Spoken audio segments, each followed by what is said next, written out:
Yes, morning children. Welcome back to online class. And today I am going to take a class of class 8. So, student of class 8, listen carefully. Subject history. Subject SST. और SST में हम लोग geography पढ़ने जा रहे हैं. So, according to the syllabus, now the chapter is chapter number 17, and the name of chapter is natural resources. Natural resources.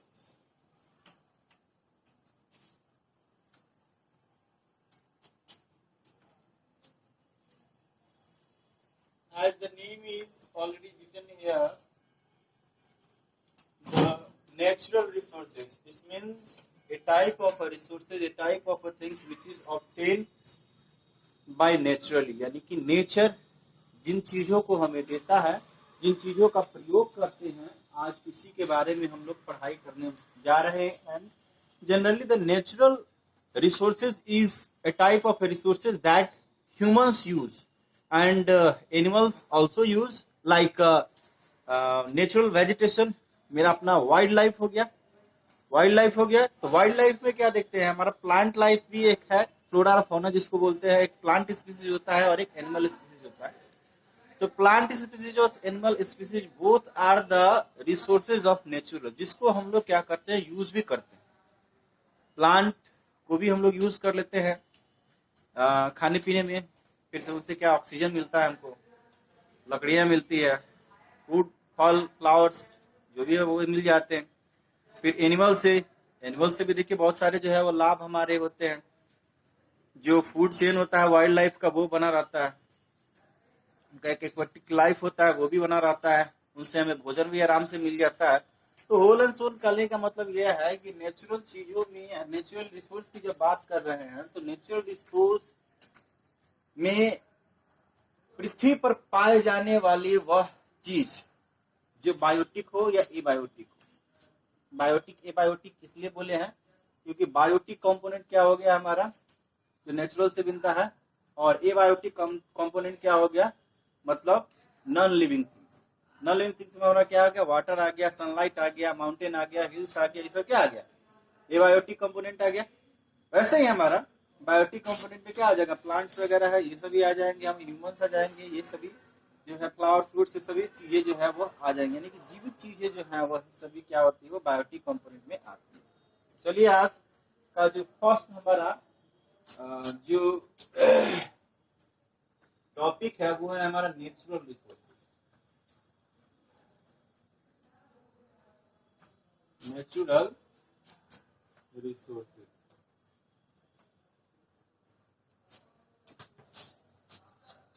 Forest and natural vegetation. Resources, natural vegetation.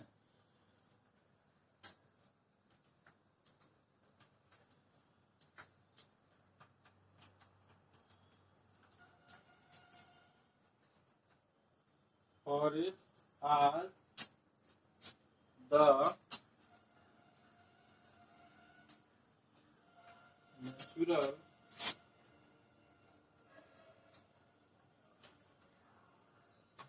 vegetation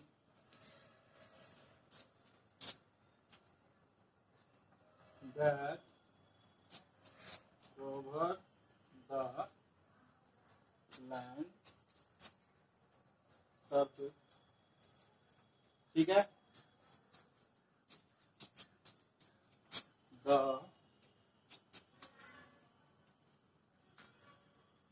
natural resources are in a form of क्या है, forest, water, mountain,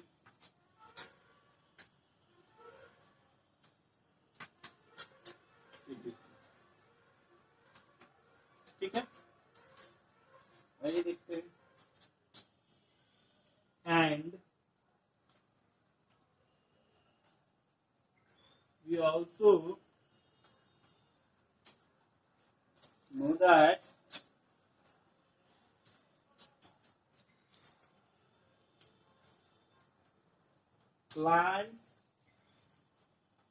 and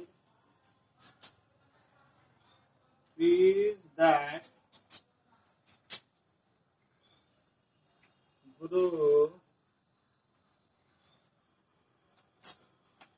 grow naturally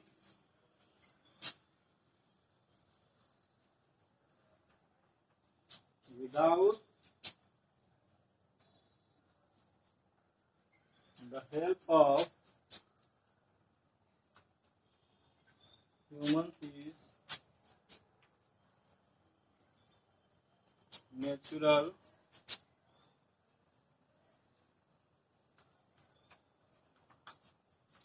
vegetation. Okay, now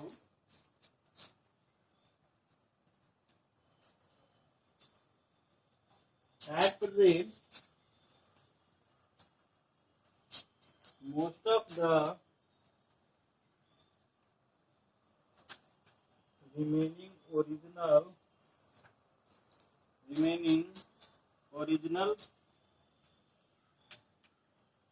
natural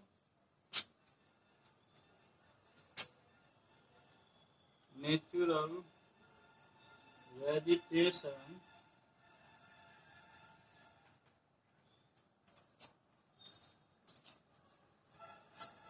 can be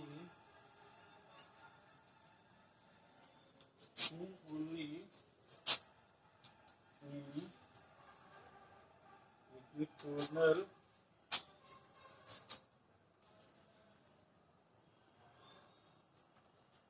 region. ठीक है,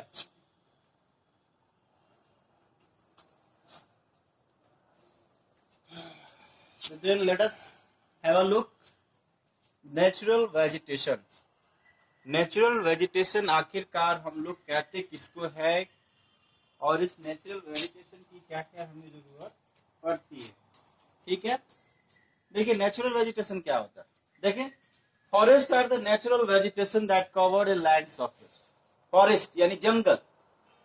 जंगल एक ऐसा जगह होता है कि लगभग सभी जगह यह पाया जाता है और पाया जा भी सकता है.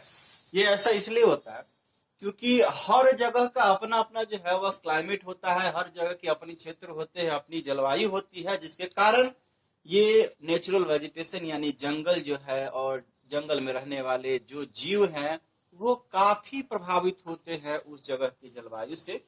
Now the natural resources are in a form of the forest, water and mountain. Natural resources जो है वह आपका जंगल के रूप में हो तो, पानी के रूप में हो तो, इसके रूप में तो हमें मिलते हैं. And we also know that the plants and trees जो पेड़ पौधे हैं विदाउट द इंटरफेरेंस ऑफ यानी कि बिना किसी हस्तक्षेप के, किसी हस्तक्षेप के तो ह्यूमंस यानी कि मनुष्य को बिना हस्तक्षेप से पेड़ पौधे का उग आना या जम जाना और एक बड़े भूभाग पर एक जंगल का निर्माण कराना ही जो है वह क्या कहलाता है, हमारा नेचुरल वेजिटेशन कहलाता है.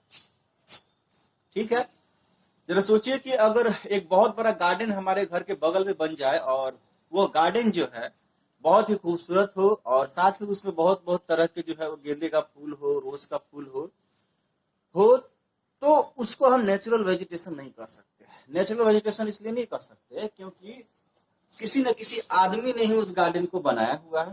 दूसरी बात कि अगर हम खेती कर रहे हैं, खेती करना बहुत बड़े पैमाने पर जो है वो धान की खेती कर ले रहे हैं और गेहूं की खेती कर ले रहे हैं, आलू की खेती कर रहे हैं, तो ये तो कहीं ना कहीं जो है वो प्लांट्स की जो हम खेती कर रहे हैं या एक बहुत बड़ा बागीचा बना करके रखे हुए हैं, तो ये तो नेचर को बैलेंस करने में वो चाहे हमारा जो नाइट्रोजन साइकिल होता है, ऑक्सीजन साइकिल होता है, उसको बराबर करने में जो कहीं ना कहीं हमें मदद तो जरूर करता है. लेकिन साथ ही यह भी देखना होगा कि इनमें मनुष्य का हस्तक्षेप क्योंकि ज्यादा होता है, क्योंकि समय समय पर क्या होता है, हमारा शोइंग ऑफ सीड्स होता है, फिर उसके बाद में वीडिंग होता है, वीडिंग के बाद में इरिगेशन होता है, उसके बाद में लास्टली हार्वेस्टिंग हो जाता है. इसका मतलब they are totally depend on the activities of a human. तो जो जगह जो नेचुरल वेजिटेशन या नेचुरल चीजें जो है वह आदमी के एक्टिविटी के ऊपर पूर्णतः वह जो है वह लागू हो जाती है या उस पर आश्रित हो जाती है और उसकी वजह से ही ये चीजें होती है. तो वो उस इस स्थिति में ये नेचुरल वेजिटेशन कभी नहीं कहलाएगा, उस स्थिति में नेचुरल वेजिटेशन नहीं कहलाएगा। तो क्या है, उस स्थिति में नेचुरल वेजिटेशन नहीं कहलाएगा तो आखिरकार कहलाएगा कब? तो ये तब कहलाएगा कि अपने आप अगर कहीं जंगल हो जा रहा है, बहुत बड़ा भूभाग में अपने आप जो है पेड़ पौधा उग रहा है, क्योंकि हम अच्छी तरह से जानते हैं कि डिस्पर्सल ऑफ सीड्स भी जो होते हैं वो नेचुरल तरीके से ही होती है, वो कभी वाटर की वजह से कभी एयर की वजह से जो है वो सीड्स का डिस्पर्सल होता है और एक जगह से दूसरी जगह चले जाते हैं, वहां पे पेड़ पौधा जो है उग के चला आता है। तो वो अपनी ये नेचुरली चीजें जो है वो हैपन होती रहती है। तो उस स्थिति में इसको नेचुरल वेजिटेशन का ही नाम हम लोग देंगे। In spite of these natural vegetation is a lack of nowadays, ये अभी धीरे धीरे जो है वो क्या है वो कम होता जा रहा है। And because of that we always feel that there are many types of circumstances is created day by day, and because of that we are facing many problems, और इनसे बहुत सारे जो है प्रॉब्लम्स क्रिएट करे जा रहा है, इसकी वजह से हम लोग इसको झेलना पड़ता है। आखिरकार जो झेलना पड़ रहा है, तो क्यों झेलना पड़ रहा है? Because time by time our population increasing and our rural life is affected by the urban life. इसका मतलब क्या है कि urban life is a kind of a life where all types of facilities take instantly by the humans. बहुत जल्द ही जो है हर चीजों की फैसिलिटी हमें आराम से मिल जाती है, जिसकी वजह से जो है रूरल लाइफ काफी इफेक्टेड होता है। और इसी रूरल लाइफ इफेक्टेड होने के कारण जो है वो शहरीकरण धीरे धीरे जो है वो होता जा रहा है। तो उसमें क्या हो रहा है, हमारा पॉपुलेशन धीरे धीरे बढ़ता जा रहा है। तो क्या फ्लैटलैंड्स की ज्यादा जरूरत पड़ती है, क्योंकि इंडस्ट्रीज अगर हमको फैलाना है तो बड़े भूभाग पर जो है इंडस्ट्रीज हमें फैलाना पड़ेगा। तो इसके लिए क्या फ्लैटलैंड्स की ज्यादा जरूरत पड़ती है। और फ्लैटलैंड्स कहाँ कैसे मिलेंगे? हम इन्हीं जंगलों को खत्म करके ही हम लोग फ्लैटलैंड्स जो है वह मिल सकता है। और जब भी कभी जो है वह फ्लैटलैंड्स जो की बारी आती है तो डिफोरेस्टेशन होगा। तो डिफोरेस्टेशन होगा तो डिफोरेस्टेशन के कारण हमारी जो है वह फ्लड का जो है वह सिचुएशन लागू हो जाएगा, फिर से ऑक्सीजन की कमी होने लगेगी, फिर से रेनफॉल में कमी आने लगेगी। Beyond of this only a few types of places where the naturally this natural vegetation is present. लगभग जो है वह इक्वेटोरियल रीजन ही एक ऐसा जगह है, एक ऐसा प्लेस है, एक ऐसा रीजन है जिसमें ये नेचुरल वेजिटेशन पाए जाते हैं। इसका कारण सबसे बड़ा यह है कि जिस जगह से इक्वेटर होके गुजरता है उस पर सन का रेज क्या होता है, डायरेक्टली फर्स्ट में पड़ता है। एंड इट इज नेचुरली, ये क्या होता है, नेचुरली होता है। क्योंकि अगर इक्वेटर होके अगर गुजर रहा है, जैसे आप अपने ही भारत की बात अगर कर ले तो देख ले, जहां से होकर जिस भूभाग से होकर, जैसे कि हमारा एमपी से होकर देखिए गुजरा हुआ है टॉपिक ऑफ कैंसर, यहाँ गुजरात के कुछ भाग से होकर के गुजरा हुआ है, फिर से हमारा झारखंड से होकर जो है टॉपिक ऑफ कैंसर गुजरा हुआ है। तो टॉपिक ऑफ कैंसर जहां जहां से होकर के गुजरा हुआ है उस जगह आपको बहुत ही घना जंगल दिखाई देगा। कारण यह है कि इक्वेटर जो है वो क्या करता है, एकदम इक्वेटर पर सन रेज जो है वो फॉल करेगा डायरेक्टली, इवेपोरेशन उतना ही फास्ट से होगा, कंडेंसेशन उतना ही फास्ट होगा और प्रेसिपिटेशन भी उतना ही फास्ट से होगा, जिसकी वजह से कंटिन्यूटी मेंटेन होती रहती है। और जो बारिश होती है तो वहां की भूमि में बहुत ही ज्यादा ह्यूमिडिटी पाई जाती है। And because of that the trees always shade there leaves. और ज्यादातर जो है वह देखा जाता है इक्वेटोरियल रीजन में जो है वह एवरग्रीन फॉरेस्ट पाए जाते हैं, क्योंकि एवरग्रीन फॉरेस्ट के जो पेड़ होते हैं वो एक एवरग्रीन फॉरेस्ट ही इसलिए बोला जाता है क्योंकि पर्टिकुलर सीजन में trees in a particular season trees not shade there leaves. यानी कि एक पर्टिकुलर जो एक सीजन होता है उसमें पेड़ पौधे जो है अपने पौधे को नहीं झाड़ते, ठीक है। लेकिन मानसूनी फॉरेस्ट वगैरह इस सब में होता है, टियागा फॉरेस्ट में होता है, डिसिडियस फॉरेस्ट में होता है, वो क्या होता है, एक पर्टिकुलर सीजन में जो है वो सारे पेड़ पौधे अपने पत्तों को जो है वो झाड़ देते हैं, है ना। और एवरग्रीन फॉरेस्ट में जो है वो ऐसा नहीं होता, धीरे धीरे धीरे कभी कोई झाड़ लिया कभी कोई झाड़ लिया, यानी कि और इसीलिए जो है प्लांट्स और जो एनिमल्स के स्पीसीज जो है काफी ज्यादा मात्रा में पाए जाते हैं। तो अब नेक्स्ट टॉपिक की जो बारी आती है तो आज के लिए हम इतना ही रहने देते हैं और फिर मिलेंगे हम लोग नेक्स्ट टॉपिक में, चैप्टर नंबर 17 को कंप्लीट करके और फर्दर जो टॉपिक्स है उसके बारे में जानकारी। तब तक के लिए धन्यवाद और कोरोना से बचते रहिए।